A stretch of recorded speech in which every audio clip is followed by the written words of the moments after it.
Tonight on Insights on PBS Hawaii. You can't go very far in Honolulu without confronting our city's homeless problem. Homeless residents are impossible to ignore on sidewalks, parks, and bus stops, while others take refuge in temporary shelters or with extended family.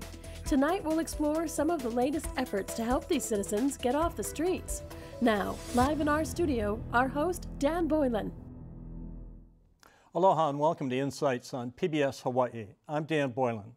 Homelessness has to be one of the most intractable issues facing policymakers, service providers, all of us. There's no one thing we can point to that causes the problem, nor is there just one solution to it. Many of you probably have thoughts, ideas, or questions about this, frustration certainly. So we hope to hear from you over the next hour. What have you observed in the neighborhoods where you live and work? How confident are you that your family could never be homeless? What do you wish your elected officials would do about it? Should we be more focused on temporary shelter or affordable housing, or what? You can join our conversation by calling, emailing, or tweeting your questions and comments for our guests. The contact information you now see on your screen will be repeated throughout the program. Insights is also streaming live on your computer and will be posted on our website after the broadcast. Now to our guests. Stanley Chang sits on the Honolulu City Council, representing the area from Ala Moana to Hawai'i Kai, including Waikiki. Stanley was first elected in 2010. He chairs the Council Committee on Public Works and Sustainability and is vice chair of the Budget Committee. Marc is Director of Community Relations and Development for the Institute for Human Services, Hawaii's largest emergency homeless shelter. Marc was previously the state coordinator on homelessness, appointed by Governor Neil Abercrombie. Before that, he served in a number of roles during his career with the Roman Catholic Church in Hawaii. Marc Gannon is a social worker and chief of community health services for Waikiki Health, where he's been working in various capacities for nearly a decade. In his current job, Marc manages and oversees a number of community health and homeless programs, not only in Waikiki, but all over Oahu. Jenny Lee is a staff attorney at the Hawaii Appleseed Center for Law and Economic Justice. In the current state legislative session, she is advocating for affordable housing bills to help Hawaii's homeless. She also sits on the board of Housing Hawaii, a nonprofit working to develop affordable housing. Jenny previously served with AmeriCorps in Portland, Oregon, and interned for the New York Lawyers for the Public Interest. Is the situation in regard to homelessness as wretched as I've characterized it at the beginning of the program? What do you think, Councilor?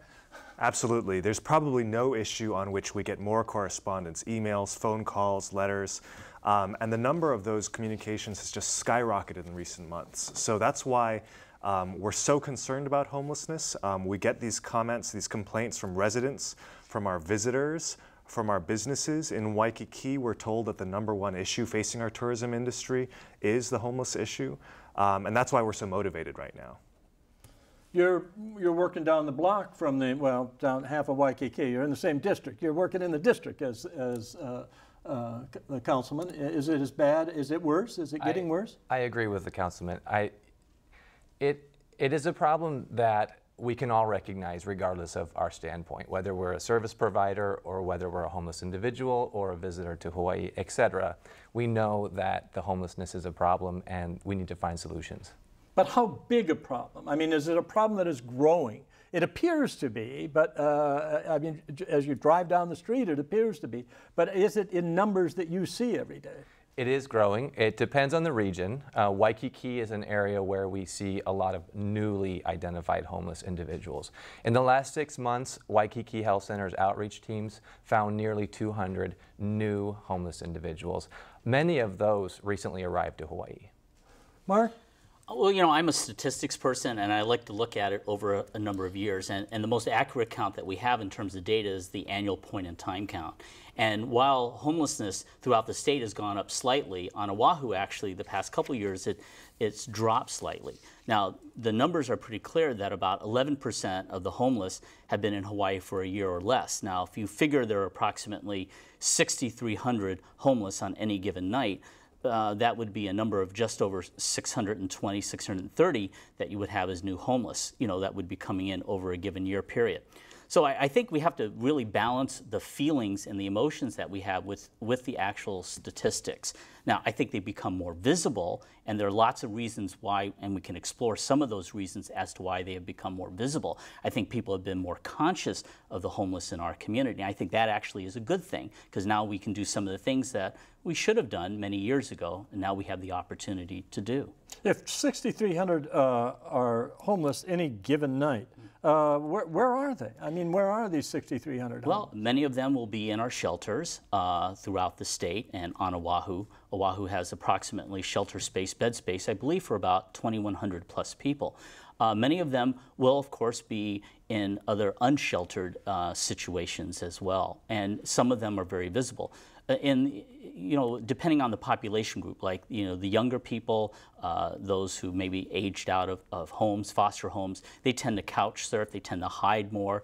Many of the chronically homeless that we see now who are very mentally ill, 6 out of 10 of the ones that we encounter now have some kind of mental illness, they're going to be much more visible because of their, the ailments that they're dealing with and experiencing. Now, you have a solution at the legislature this session, right? Well, we're working on advocating for a variety of solutions, but I think to speak most fundamentally, the key issue here is a lack of affordable housing. There's just such a severe shortage right now that anything seeking to address that is one piece of the puzzle. Is ultimately the homeless population is so diverse. People end up homeless for a huge variety of reasons. We have people who experience severe mental illness. We have others who've just fallen on hard times, faced eviction, lost their homes, and then they end up homeless. And so ultimately, if we don't have a place for people to live, then we will continue to face this crisis. So at the legislature, some of the issues that we've been focused on have been increasing funding to the Rental Housing Trust Fund, which is a key way that that affordable housing is developed, but there's simply not enough funds going in there. Unfortunately, it doesn't look like we're going to see too much movement with that this session. Also, a big emphasis on housing first, which is a model that rapidly puts people who have experienced chronic homelessness into housing, provides them with supportive services, and helps them stabilize their lives, address the key issues as to how they became homeless, and also helps to reduce public costs, because those are some of the. Now, is that a new program, Housing First? No, it's been, or Marc, actually, if you want. Well, it's been what I think I'll vouch for it from the kind of empirically tested end of things, that it's been well established that this is one of the most effective ways to end chronic homelessness. So the state of Utah in the last 7 years has decreased their chronic homeless population by 76%. And that's continuing to go down by almost 10% annually. They are actually closing shelters because Housing First has been so successful. But what is it? Yeah. Well, how do they close them? So what ends up is individuals, instead of going through a long process of languishing in shelters, moving to transitional care and then into permanent housing after they've gone through the steps, they end up getting rapidly placed into permanent housing with the supportive services that they need to succeed. So they aren't just, they don't end up stalling in one step in the continuum of care for homeless individuals. They end up being placed and stabilized. Did you want to expand on that, Marc? Well, no, I mean, I think this is exactly the effective strategy. I mean, cities like Gloucester, Massachusetts, years ago have almost eliminated chronic homelessness because they focused on housing first. And the empirical data, the evidence-based data behind this makes it very clear when you put people in a stable situation, they are more able and receptive to receiving the kinds of services that they need to address mental illness and addictions. We know from our own work here that when we are able to house people directly from the street, that is the most effective solution strategy we can provide people. So Stan, why is the city getting out of the housing business? Out of the affordable housing business? Well, frankly, we're not very good at it. The city's been talking about selling its affordable housing projects for many years. We're finally getting to that point now. They'll continue to be in affordability for the rest of their lifetimes, but the good news is that with the proceeds, the city's going to have $61 million for housing that we've never had. It's new money for homelessness. It can go to things like Housing First. The city's tried to do Housing First twice in the last 4 years. Unfortunately, both have failed, but... Well, why did they fail? Were they not funded, or? The first was community opposition to a big project on River Street in Chinatown. The second, because the only bidder pulled out, and that was going to be in Waikiki. So we're starting again at ground zero, but for the first time, the city and county has resources, significant resources, to be able to do projects like Housing First. But I think these experiences actually point to one of the solution strategies. And number one principle is that things have to be community-based. And I think, you know, our experience with the North Shore went a very different direction in trying to address their homelessness. Now, not by building a shelter, because they didn't want to do that, but by creating a program which actually gets people off the streets and into some kind of housing. So I think the community-based approach, whatever you do with Housing First, whatever you do in terms of addressing the chronically homeless in other ways, we need to involve the community so that there's real buy-in. I don't quite, you folks are not involved in housing at all at Waikiki Health Center, right? Well, Waikiki Health Center operates the Next Step emergency shelter in Kaka'ako, but housing is not our specialty. We're a community health center. We provide medical and social services, and our mission is to provide services regardless of one's ability to pay. We've provided services to 9,000 plus individuals last year. A portion of those are homeless, about 60%. But we provide services to many other individuals, regardless of housing status, regardless of insurance, regardless of language abilities, etc. We don't provide housing per se. Although we've become known as a service provider that's very relevant within the homeless community because of whom we serve. And naturally, we believe housing leads to better health outcomes. But I don't quite understand. How do you, if somebody comes to you and they're homeless and they've got a health problem, and you know that as soon as you patch up their health problem or get them to see a doc or do whatever you do for them, they're going to be back out on the street. Don't you have to have some way to channel them? Well, Dan, let me first say, yes, we have some homeless individuals that come to us, but we also go to them. There are many individuals we've encountered over the 20 plus years of homeless experience where we have to go find them. They're living in the parks, they're living under bridges. Many of those suffer from substance abuse problems, very serious mental health issues, and we have to locate them. It sometimes takes 6 months to establish a relationship with someone before they'll offer even medical services from us. So it takes a relationship and it takes time, and we're dealing with individuals that many people are not in fact walking through your door saying, help me, help me. We have some, but it goes two ways. Stan, I want to go back to your $61 million. Since you first talked about that, and I wrote something about it, the $61 million, I understand there's not $61 million there. Well, there's $61 million from the proceeds of the affordable housing sales. The mayor's proposed that $26 million of that go back into the general fund. There's over $16 million in the existing city affordable housing fund, none of which has been spent over the last 5 years.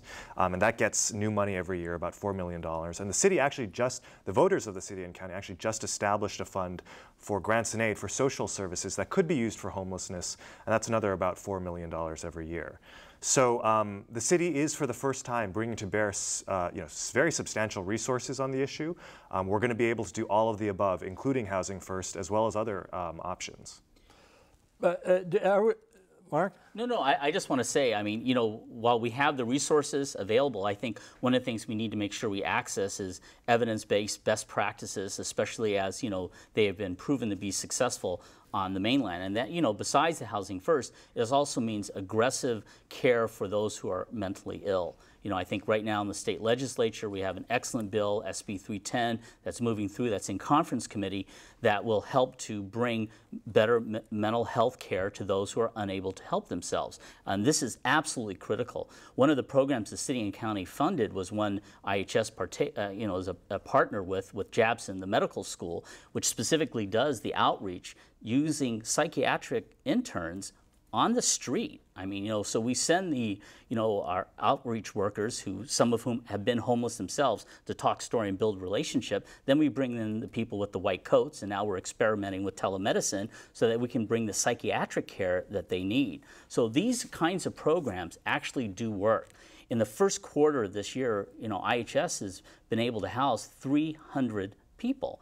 And the way we do that is through very aggressive relationships with over 150 landlords, combined with, of course, the good medical care. I noted in Stan's response and a sense of passion and frustration about the whole situation. And we've been talking about this at this table for, I don't know, it seems to me it's a perennial, it comes up at a certain, and there it is, and it always seems to get worse. It always seems to get worse. And isn't it really ready for a kind of Marshall Plan of some type or another, where we really go at it whole hog and give it a shot? And it doesn't seem to me that that urgency is there among the legislators. I don't know, or there in the administration. Well, I mean, the mayor wants to pave the streets. We're going to pave all the streets. Well, pave all the streets and. But I think the mayor and the council, I actually, having watched on this, I worked with the Rental Housing Trust Fund since 1994, when at that time they wanted to eliminate it. We were able to save it and get some more funding, though I agree the funding is not what is required. We know what the solution strategies are. We've known for years. There was a study done specifically on Waikiki 7 years ago, just was never implemented. We know what can work. And I think now the mayor has made this a really important issue, and I think he's very serious about it. I think the city council, I have never seen such commitment. I think both passion and, and real concern, real compassion coming from the city council. And I have to say, our legislators, I think they're really stepping up to the plate. So I think actually we have a perfect storm in a good way to really try to address it. We have our first ever statewide comprehensive plan to eliminate homelessness. And I think, we've got some really good people in place, and I think there's a lot of goodwill, and I think people want to do the right thing in the right way for the right reasons. So I'm very hopeful. Are you? That's how you stick into the work, I think, is being hopeful about it. But I think that the momentum needs to be going in the right direction to really commit to creating and developing more affordable housing. Because there are these pieces, mental health treatment, addressing the immediate short-term concerns of making sure people have access to basic medical care.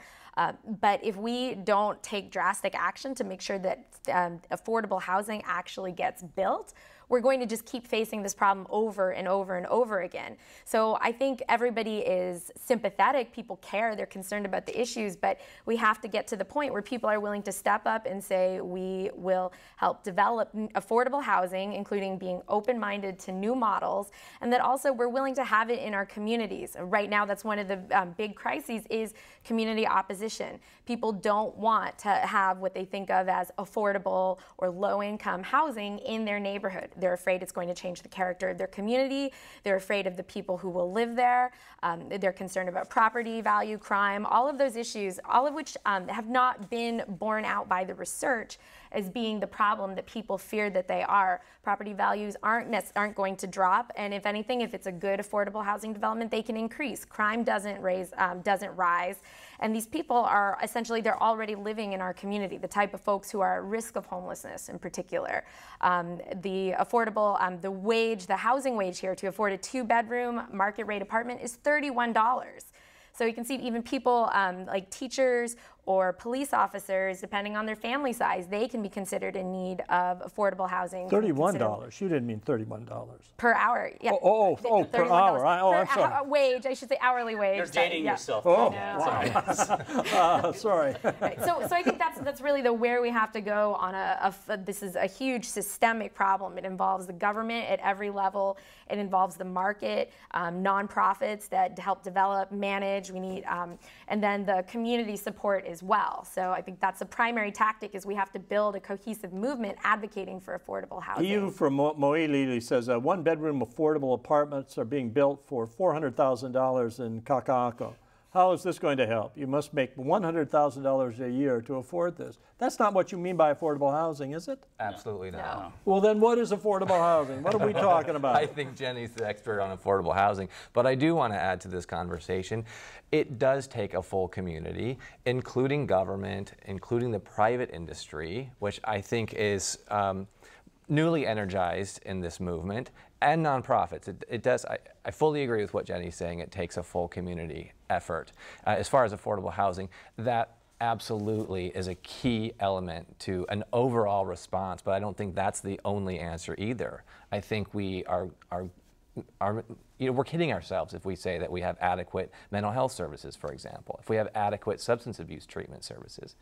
We fall short on that in a dramatic way. Let me add a couple other things. I think, Housing and Urban Development has really urged that when people plan for affordable housing, they do it in a comprehensive way, that you don't do it piecemeal, because that really increases the community resistance. But if you do a comprehensive plan, and from the get-go, everyone realizes they have to carry some of the weight, then it becomes much easier for the total community to buy into the comprehensive plan, and then you roll it out gradually like you do any other development. So I think HUD's guidance there, I think, is really important. We need to do the comprehensive, identify the numbers, and identify the potential areas, and then roll it out. The second thing is, we have to really look at the data. Homelessness, is as unique as every individual out there. In order to help those who are homeless now, any agency has to have a very, very kind of wide and deep set of case managers, for example. Case managers that deal with families, deal with those that have serious mental illness, deal with the vets, those who are incarcerated. And these programs do require resources. So we need the affordable housing, we need the wraparound services that will help get people healthy, housed, and employed, and sustain that. Because it's not just getting people off the street and in the housing, it's getting them off the street in the housing and to stay in housing a year or 2 years out. Stanley, much of this sounds like it goes beyond the shelters that you have talked about. In your plan, you were talking about building shelters now. Yes. Well, we need to do all of the above. These fine people here today talked about several different options. Absolutely, we need to do all of them. We need to, the sad fact is in Hawaii, affordable housing, like any type of housing, takes years to develop. And we don't have a homeless problem 5 years from now, we have a homeless problem today.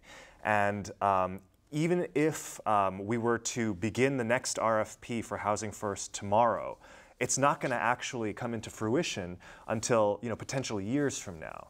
So what I've talked about is the concept of a pu'uhonua, a city of refuge, in ancient Hawaii, a place where you could go, even if you were accused of a crime, but once you made it there, you were safe. And I think that would fill a really large hole in our existing infrastructure, which is for people with substance abuse problems and with mental health problems who are not currently being very, very well served by our existing infrastructure. If they have a place to go, some of the most chronic homeless will be off our streets. And that's why I think we need to really keep that as one of the options on the table, one of the all of the above ideas. You've argued that if people have these kinds of problems, places, IHS won't take them. No, that's not true. We do take a variety of people who have substance abuse issues, who have mental health issues. I mean, that's our bread and butter. We actually go out and look for the chronically homeless. Which you do too. Yeah. We do. And then what we do is we get them in, we get them healthy, and we get them housed. That's our mission. And if appropriate, sometimes we get them employed as well, even once they're on their medications and balanced. I mean, so it is very possible to get these people the kind of help that they really need and deserve. But how big an operation have you got? I mean, you're the biggest in the state. Well, our shelter has a total capacity of approximately 400. Last year we served over 5,000 people. This year alone, just on the outreach sites, just for the first 3 months of this year, we outreached 460 people. So that's the urban Honolulu area. I mean, we really are aggressive and going out there. And what it is we try to reduce the median length of stay in our shelters, so that it's, now goes anywhere from under 1 month to just over 3 months. With families, it usually takes longer. So our program is very clear in terms of the outcomes. We want people housed, healthy, and if appropriate, employed. And we bring to bear an array of services to help make that happen. And, we're able to do that in collaboration with many partners, such as the medical school. We have so many nurses that are interning at our place, and case managers, social workers. All of these people, as volunteers, as interns, they are making a real difference in getting people healthy. I have liberal pom-poms that are as big as any you've ever seen, and I've been shaking them around for a long, long time. But my frustration with seeing homeless folks crapping up the sidewalks across from across from the art academy or on the edge of Waikiki or in Waikiki is such that, frankly, I want to arrest them and put them somewhere. I mean, my anger is that great. And it grows a little bit when we start talking about our plans of my fellow people who have liberal pom-poms here at the table. And as I hear you talk, I still see, and the communities have to accept them, and there's got to be a coordinated thing. And you're talking a big, big thing that's going to have, as many people are asking, how much is it going to cost to do all this? Where's the money going to come from? And in other words, we're going to have them on there for the next, what? No, there are two things. First of all, to ignore the problem costs even more. HUD's own figures say the cost of homelessness, one person on the street every year, is approximately $45,000 a year. So one of the myths is that having homeless people and not doing the right thing for them is cheaper. It is not cheaper. It has an impact on businesses, has an impact on common life, it has an impact on the quality of life of the individual. So that's the first myth. We're going to spend money. The issue is, are we going to spend it smart up front, or are we going to spend it dumb later on and invest it in EMS, which doesn't help anyone in the long run? We don't want to do that. I think that's the first thing. The second thing is we need a combination of incentives and disincentives. You know, in many communities on the mainland, for example, they have creative ways of dealing with panhandling. They put up used parking meters that say to people, please don't give to panhandlers. Instead, if you wish to support them, put your money in here. So you need the education component that gets the community involved, including our visitors, and say, hey, we're helping the homeless, you can too, not by giving them things. So there are many things that we can do. When I was at the state, one of the things we did to help clean up certain areas was simply move some fences, change some of the environment and the scenery. And these are things that are given as examples and successfully implemented on the mainland. You guys just passed a bill today, didn't you, or was it yesterday? Just yesterday. The city's very serious about both carrots and sticks, and the city over the years has banned tents, banned camping, banned various types of things in our parks. Just yesterday, we removed the 24-hour requirement for property stored on sidewalks. If something is blocking a sidewalk, it's going to be considered a property nuisance, and the city can remove it immediately instead of waiting for 24 hours and having it tagged. That's, I think, a big step forward. The administration is very serious. They're doing cleanups as often, as once every 2 weeks across the island now. But the problem is, unless homeless people have a place to go, we're seeing that they're coming right back to the exact same place, even just hours later. But then why are you tearing your housing down? The city, do you really believe that a homeless person cares whether the housing is run well and owned by the state, or run not quite so well and owned by the city, or we don't do it well? Oh no, we're not removing any affordable housing. Yeah. We're giving it to a nonprofit to manage, and it's going to be managed as affordable. Who's the nonprofit? Well, there's a proposal on the table right now, and it's in its final stages. And it's being bid on, or? The bidding's already done, and it's in its final stages. If everything goes smoothly, it'll be done by August. Actually, I think it's a good approach, because what they're doing is they're holding on to the asset and the requirements, in terms of the number of units, but they're allowing someone else to manage it, and therefore they have more flexibility in terms of how they want to develop it. Plus, I think the city does have an opportunity to do some other creative things. For example, we need more SROs, single room occupancy units in the state. Right. Not studios, but just a room, where someone can have a place to put a bed and store some things. They are really in low supply, and they're not something that many developers will want to invest in. But I think we can get actually a bunch of SROs up and going by renovating, existing building sites. And I believe, my guess is the city and county is looking at those kinds of options. Someone suggests empty schools.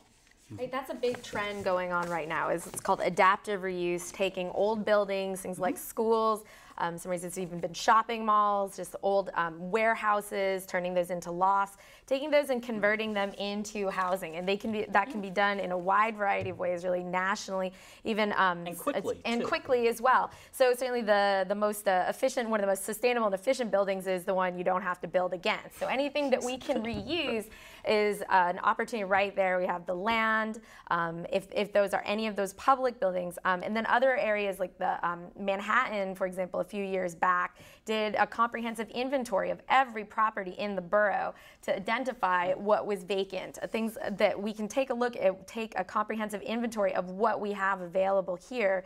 I think that would be a great start to figuring out what can we utilize without having to go through the high land acquisition costs. And I think Marc is absolutely right. Single room occupancies are a critical way because so many of the people experiencing chronic homelessness are single.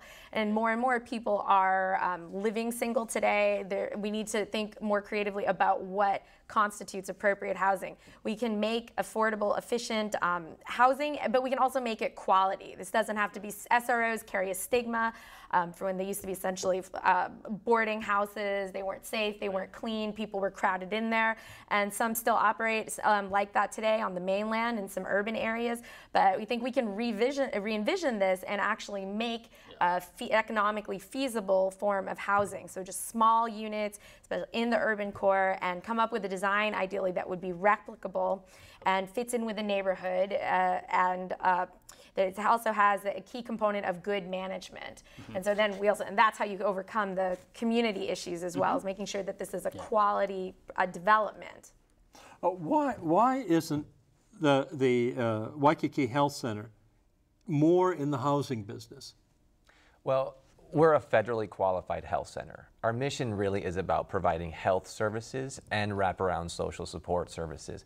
It doesn't matter the individual's housing status. We're not a homeless services agency per se. As I said, this is... But 60, what did you say, 60 or 40% of your... 40% of our patients last year were homeless. So by the nature of whom we're serving, we're certainly recognized within the homeless community.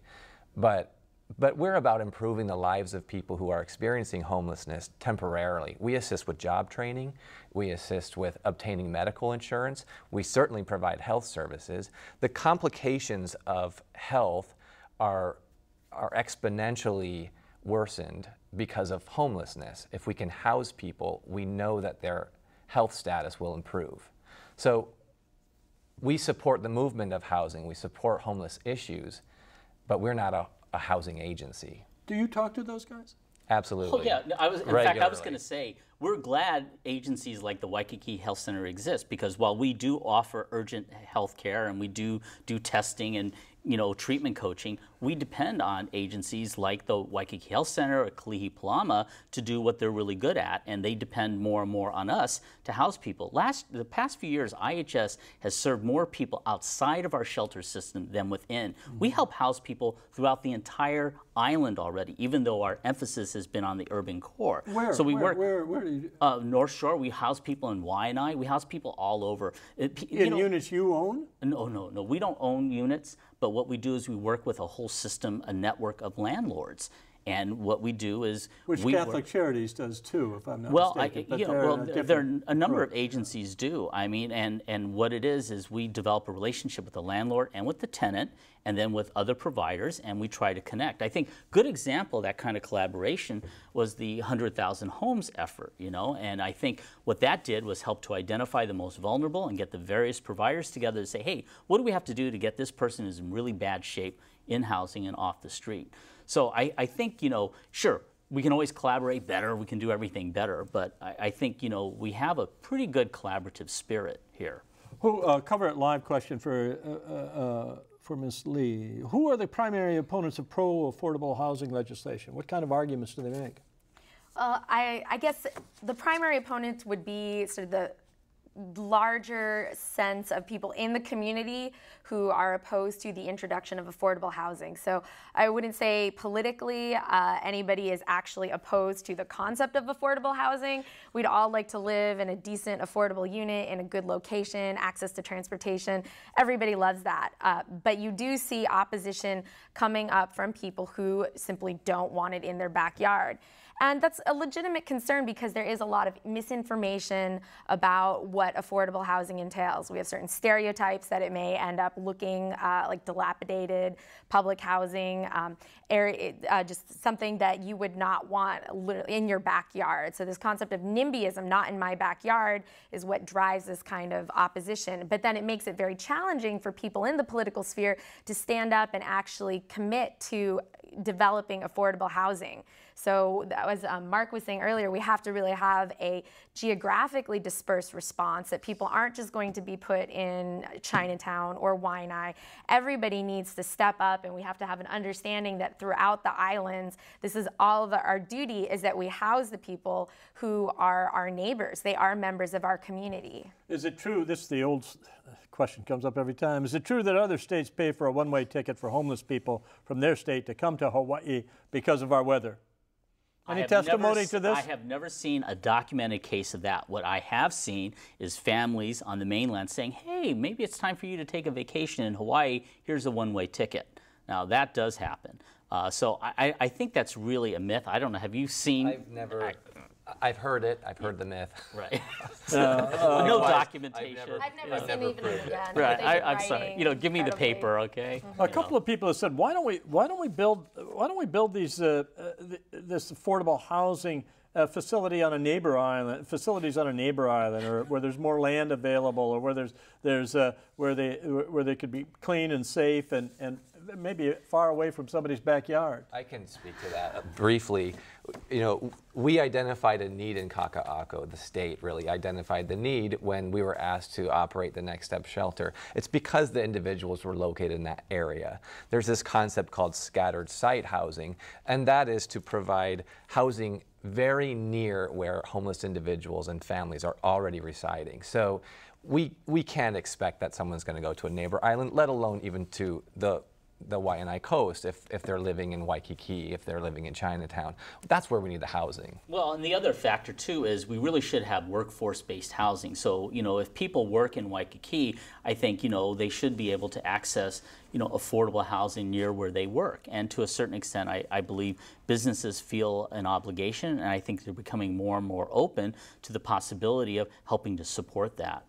Also transit-oriented development, regardless of one's feelings on rail. This is a really important time to not let that opportunity to develop communities that have affordable housing and a diverse mixed income community to get that in there right now. Before that, we don't want that to slip away because that is a true opportunity. Even if you are further from your place of employment, you have access to public transit. Because when you look at the cost of both housing and transit, many people, they have to trade off to find a place that they can afford to pay the rent. They have to have a very long commute. Of even on Big Island, it can be hours getting into Kona for people working at resorts. So I think workforce housing along with transit-oriented development, those are important concepts to moving forward on addressing this. Well, you know, Ho'opili, I mean, I know not everyone likes that development, but that's a transit-oriented development, you know, and the whole purpose, I think right now the plan calls for 2 stops in Ho'opili. I'm not sure exactly. But, you know, part of that is exactly to meet that need. You have a place where you can, you know, build some housing and people can still get into work and schools in a quick way. We've heard some people here who were opposed to Ho'opili. Yeah, oh yeah, right. That's why I hesitate to use the example. Nights, it's just, yes, okay, so. We've heard them loudly. But during the Great Depression, people were proud and willing to do hard work, handwork. What are we doing to give the homeless an opportunity to work on the parks they are occupying? Can we reimburse them? Gary in Waikiki wants to know. These are the old work projects. Believe it or not, there are homeless people today who do help out by providing some security, by cleaning up. But the sad fact is the vast majority of those who are chronically homeless have either a mental disability or a substance abuse issue. And those are unfortunately the people who are going to be least able to step up and find work. And I think it's a serious misconception that homeless individuals aren't working. Many, many, many homeless individuals are working. In fact, we have a job training program at Waikiki Health Center addressing that need. We know that people need employment, need income in order to be self-sufficient. Let me give you a stat. 70% of our families staying at IHS right now are getting a job, have a job, and are getting income. Last year it was 40%. 70%. That is incredible to me. And yet they cannot find affordable housing. To me, that's a scandal. So, you know, this myth that homeless don't want to work, oh my gosh, I mean, most of them do. I mean, and you know, there's this whole thing, people self-medicate. I mean, you get depressed, you drink, you take drugs. I'm not saying that's a good thing, but you know, and then you get into this vicious cycle. And we have to have, I think, real compassion. And when you do, people really do turn their lives around. I mean, I see it every day. How do you guarantee that laws that supposedly require affordable housing actually result in sufficient numbers of housing units that are in fact affordable? Developers always get away with dodging such requirements. Lawyer lady, how do we do this? Well, I think fundamentally, the way you dodge the requirements is you make you sell it politically and convince people that convince the state or the government that you need an exception for to make your project economically viable. So you say, okay, well, nobody wants to buy these affordable units that we constructed. Therefore, we need to convert them back into market rate units. They took the risk and it didn't pan out, so then they get to keep the benefit. I think that making sure that we focus on the type of really affordable housing, especially rental housing, is one way. Well, let's talk money. Okay. Let's talk money. All right. You got you want a 2-bedroom place, and you got let's say you got 3 kids, and you can put them all in 1 bedroom, and you and the old man, or you alone and one of the daughters. What do you and you want a kitchen? You're going to a little dining room anyway. Don't need a carport, maybe a parking place. What do you want to pay for that? What is affordable pay for that? A lot of people saying, what do you mean by affordable housing? So affordable housing is a term that refers to the percentage of income that you're spending on housing. So essentially it's a sliding scale. So affordable housing for a person making $1 million is going to look very different than for somebody making $10,000 a year. But so if you're making $3,000 gross income a month, then you can afford to pay rent of $1,000. And right now, we know that that doesn't really, the family you're saying that certainly fair market rent for a 2-bedroom would be around $1,600. And most people, certainly anybody below, most people are going to struggle, especially if it's a single person, if it's a young person, have a lot of trouble meeting that. So affordable would be, we're looking at things below $1,000, $800, $500, and for some people, like those experiencing chronic homelessness, they're going to be the ones that aren't really going to be able to pay very much in their rent at all. So, and some people need that, what Marc is talking about, namely that unit that is literally just a room and a bed. The SRO, a good one. But a lot of people can actually use that. Those are being built all around the country, New York, San Francisco, Boston, and they're targeted at keeping young professionals in the area. And those micro units are becoming very palatable. You're still a bachelor, aren't you? I am. Yeah, you could use a unit like that. I would love one. All right, we're gonna find you one. You bachelor. But I think another way of complementing this is the use of shallow rent subsidies. Many of the families that we work with, a shallow, what it basically is giving a person, a family usually, $200 or $300, maybe $400 a month to help subsidize their rent. These shallow rent subsidies are very effective around the country. They've been effective here as well because many of our families just need a $200-300 extra per month and they can stay in housing. And so that is a very cost-effective way of not only preventing homelessness, but getting people housed. One of our effective programs in the city and county help to fund that is, homeless prevention rapid rehousing. And part of that gives people up front the monthly deposit that they need in order to get going. And if we can supplement that with a shallow rent subsidy, we can keep people in housing. We still have a bill on that. Right, exactly. So this is why I wanted to mention that. Right. Well, if we're going to take the conversation about, affordable housing just one step above the homelessness issue, the fact is we have over 20,000 units in housing shortage today. That deficit on Oahu grows by 2,000 a year. We have the lowest percentage of home ownership in the country here. We have the highest percentage of rentership. It takes the longest in Honolulu of any city in the country, including New York, including San Francisco, to save for an average down payment with an average wage. It takes 20 years in Honolulu to do that. So the much larger issue is we need more supply. And yet I can tell you from a political level, development is possibly the most toxic word in all of Hawaii politics. And development is just increasing supply. It's simple economics. The more supply you have, the demand is what it is, prices will go down. Unfortunately, development is just not popular in Hawaii. But if you develop, I'm just questioning your premise there. You develop and you get more units, right? The price never goes down. I mean, we've watched, in my lifetime in Hawaii, I've watched units cross the leeward plain. Prices haven't gone down. Well, I'm not saying we need more development in the sense of more greenfield development. All I'm saying is it was once possible to buy a house in Hawaii Kai with a school teacher, a policeman's salary. And that's not possible today. There need to be communities. I'm not saying that any given community needs to take on 100% of the burden, but for somebody who's starting out today, if it takes 20 years to save for the average down payment with the average wage, they simply have no chance. No, yeah, I think I'll buy that. I think in terms of development, one of the things that we have to do, I mean, is to try to change some of the paradigms that are out there. People have this desire to have a single-family dwelling with the picket fence around it, and I always find that kind of interesting. People will spend millions of dollars to be in a condo, but they don't. A lot of people don't want to ever live in a condo, and I think part of it is we need to encourage transit-oriented development. We need to go up higher. The sweet spot for developers is 8 to 12 stories, where you can still use concrete masonry units for your construction. And if we can do more of that kind of construction, so the right kind of development that's attractive, it doesn't have to be ugly, I think we can increase the store of affordable housing. One of the things that always strikes me, you go to a place like Japan, I mean, they're very densely, obviously, populated in the cities, and there's a lot of green ag space.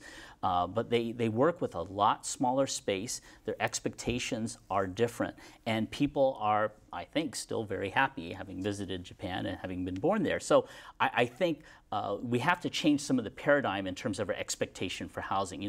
We don't all need to have, 1,200 square feet of space and a little yard. We can live quite comfortably in something much smaller than that. Someone suggests something really small. Turn shipping containers into housing. Insulate and add bathrooms, and you have inexpensive housing. Many homeless don't want to be in housing shelters because they don't want to live with the rules. A lot of truth to that, right? There is truth to that. There's a lot of structure in housing, whether it be an emergency shelter or transitional housing. There are rules. There are things you cannot bring on the property. Often you're not allowed to bring a pet, for example. That's very difficult for some people. And you've pointed that out too, if I'm not mistaken, in talking about the safe zones, that it's got to be something where somebody with problems can take their problems with them there. That's right. They're on the streets today, and as much as we might say, it's really not good for you to drink or to do drugs, the fact is they're on our streets today. So there needs to be some sort of place for these people to go. And when you have them, if there is a place of refuge, a pu'uhonua, I think a lot of service providers would find it much easier, instead of tracking people all over the island, to serve them right there. And so I think we would be able to do a lot better in terms of wraparound services for job training and substance abuse counseling and all other services that will help these people transition into a better life. But I have to provide the counterpoint with all due respect, and that is, safe zones, and you can call it whatever you want. I mean, these have been tried, and they've been proven to be a very bad example of how to address this issue. Fort Lauderdale, they call it one of the grandest failed experiments in Florida, and I think Florida has a few failed experiments. So, I mean, it's just not the way to go. King County, people like to point to that. I visited Seattle, King County. They don't want tent cities. In fact, they have a rule, I believe it's still enforced, every 90 days they have to shut down because of all the problems they have with crime. Same thing in San Diego. Now, you bring something like that to Hawaii, I really think it would be ecotourism for the wrong clientele. It's just not a good way to go. The problem is, the definition of insanity is doing the same thing over and over again and expecting a different result. We have a crisis. today. And what we need today is a game changer. So I do think that all options are on the table. I don't think that there's a single one-size-fits-all type policy. We do need to do all of the above. Some models have worked, some others have not worked. Just because one model has not worked in one city, it doesn't mean it hasn't succeeded in other places. There are a lot of jurisdictions on across the country where tent cities and safe zones in Pu'uhonua have been successful. And I think there are some common elements there. The presence of services, a commitment to security. Those things do need to be there. And I think at the city right now, because of the resources that the voters have mandated that we set aside for affordable housing and for social services, we have the chance to do these things the right way. And I would say that, doing it the right way for the right reasons, I think is very important. And using our resources for evidence-based purposes, especially if they're government resources, is very important. I would suggest that things like shallow rent subsidies, putting money into single room occupancy units, I think really addressing the housing first is going to be the way to go. We've had this problem for a long time. The problem is we haven't addressed it. And I agree, that insanity is doing the same thing again and again, but expecting a different result. What we're saying now is let's not do it the same way. Let's do it the right way. Marc, Gannon mentioned issues with mental health, substance abuse, both reasons that many people are and stay homeless. What types of efforts are in place working to address these areas, and what partnerships exist between agencies to address mental health and substance abuse?